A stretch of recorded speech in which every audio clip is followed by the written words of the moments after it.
விநாசகாலே விபரீத புத்தி. பிரிவினை பேசும் தலைவரை இந்த தேசம் ஒரு நாளும் சகித்துக் கொள்ளாது.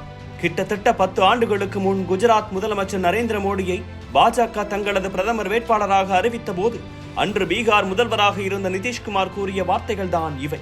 10 ஆண்டுகள் கழித்து இன்று அதே நரேந்திர மோடி 3வது முறையாக ஆட்சி அமைக்க நிதிஷின் ஆதரவை எதிர்பார்த்து காத்திருக்கிறார். நிதிஷின் பதிலுக்காக பாஜக மட்டுமல்ல, ஒட்டுமொத்த தேசமும் எதிர்பார்த்து காத்திருக்கிறது.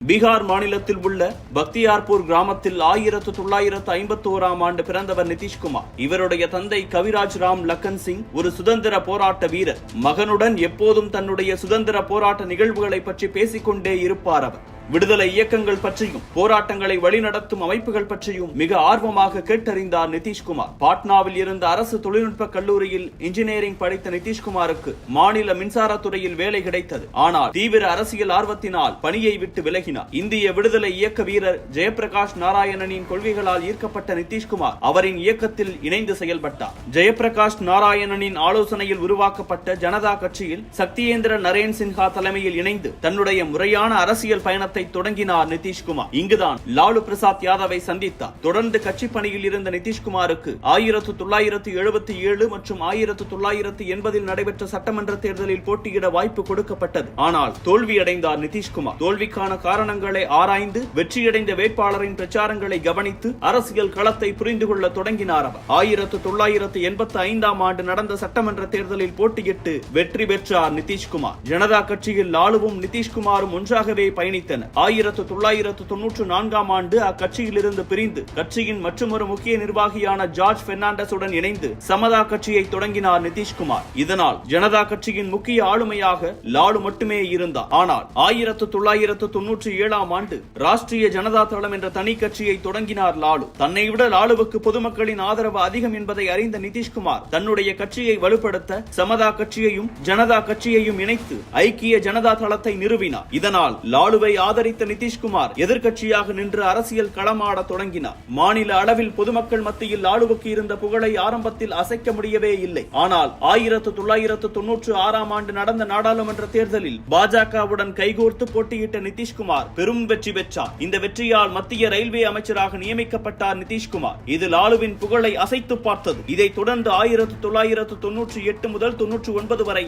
வாஜ்பாய் தலைமையிலான அரசின் கீழ் மத்திய விவசாயத்துறை அமைச்சராக இருந்தார். மத்திய அமைச்சராக இருந்தாலும் பீகாரின் முதலமைச்சர் நாற்காலி தன்வசம் இல்லாதது நிதிஷ்குமாருக்கு பெரும் உறுத்தலாக இருந்தது. முதலமைச்சராக தன்னை ஏற்க மக்கள் மத்தியில் இருக்கும் தன்னுடைய செல்வாக்கை உயர்த்த முடிவெடுத்தார் அவர். இதற்காக ஒரு அதிரடி நடவடிக்கையை கையாண்டார் நிதிஷ்குமார். 1999ஆம் ஆண்டு ஆகஸ்ட் மாதம் நடந்த கைசல் ரயில் விபத்துக்கு பொறுப்பேற்றுக் கொண்டு தன்னுடைய மத்திய அமைச்சர் பதவியை ராஜினாமா செய்தார். இதனால் பீகார் மட்டுமில்லாமல் உத்தரப்பிரதேசத்தின் மேற்கு பகுதிகளிலும் நிதிஷ்குமாருக்கான மக்கள் ஆதரவு பெருகியது. இருந்தாலும் 2000ஆம் ஆண்டு நடந்த சட்டமன்ற தேர்தலில் பாஜக மற்றும் ராஷ்டிரிய ஜனதா இரண்டும் பெரும்பான்மையான வாக்குகளை கைப்பற்றின. ஆனால் இருவருக்குமே பெரும்பான்மை இல்லை. ஆனாலும் ஆளுநரின் அழைப்பால் முதலமைச்சராக பதவியேற்ற நிதிஷ்குமார் பெரும்பான்மையை நிரூபிக்க முடியாமல் 7 நாட்களில் பதவியை ராஜினாமா செய்தார். இதையடுத்து மீண்டும் தேசிய அரசியலுக்கு மாறிய நிதிஷ் வாஜ்பாய் அரசில் 2001 முதல் 2004 வரை ரயில்வே அமைச்சராக இருந்தார். ரயில்வே அமைச்சராக இருந்த காலகட்டத்தில் பல புதிய திட்டங்களை அறிவித்தார்.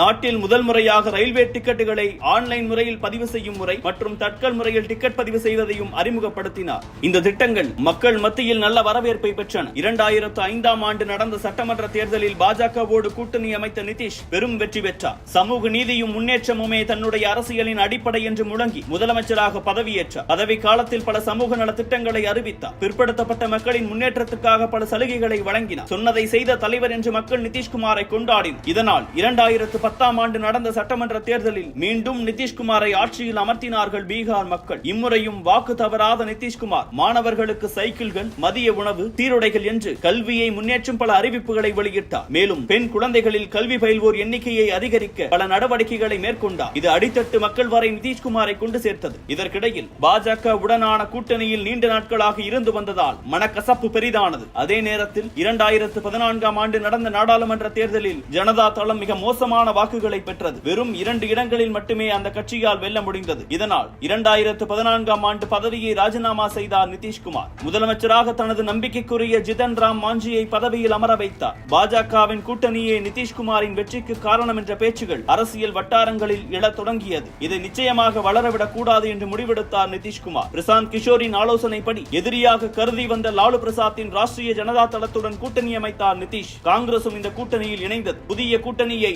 மெகா கூட்டணி என்று மக்களுக்கு அறிமுகம் செய்து பிரச்சாரத்தில் இறங்கினார். பிரச்சாரங்களை கையாள்வதற்கே பல திட்டங்களை வகுத்தார். மோடியையும் பாஜகவையும் எதிர்த்து பல கேள்விகளை தொடுத்தார். அவர்களின் செயல்பாடுகள், அறிவித்திருந்த திட்டங்கள் என்று எல்லாவற்றையும் கடுமையாக விமர்சித்தார். மறுபக்கம் லாலுவின் மகன் தேஜஸ்வியும் நிதிஷுக்கு பக்கபலமாக இருந்தார். திட்டமிடலுடன் கூடிய ஓயாத பிரச்சாரம் 2015ஆம் ஆண்டு பீகார் மெகா கூட்டணிக்கு பெரும் வெற்றியை பெற்று தந்தது. கூட்டணியின் ஒப்பந்தப்படி தேஜஸ்வி துணை முதல்வராக நியமிக்கப்பட்டார். ஆனால் 2017ஆம் ஆண்டு தேஜஸ்வி மீது எழுந்த ஊழல் வழக்கு கூட்டணியை உடைத்தது. துணை முதலமைச்சர் பதவியிலிருந்து தேஜஸ்வியை விலகச் சொன்னார் நிதிஷ். தேஜஸ்வி மறுத்ததால் தன்னுடைய முதலமைச்சர் பதவியை ராஜினாமா செய்தார் நிதிஷ். பீகார் அரசியல் களத்தில் நிலைத்து நிற்க அங்கு வேரூன்றி இருக்கும் கட்சியின் ஆதரவு நிச்சயம் தேவை என்று காத்திருந்த பாஜக இந்த சந்தர்ப்பத்தை சரியாக பயன்படுத்திக் கொண்டது. நிதிஷ்குமார் பதவி விலகிய ஒரே நாளில் பாஜக ஆதரவு அளிப்பதாக சொல்ல அடுத்த நாளே மீண்டும் முதலமைச்சராக பதவியேற்றார். ஆனால் பாஜக மீண்டும் நிதிஷ்குமாரை அவமதிக்க 2 ஆண்டுகளில் கூட்டணியை முறித்துக் கொண்டு பதவி விலகினார். மீண்டும் தேஜஸ்வியை துணை முதல்வராக நியமிப்பதாக கூறி மெகா கூட்டணியை சமாதானப்படுத்தி தானும் முதலமைச்சராக பதவியில் அமர்ந்தார். ஆனால்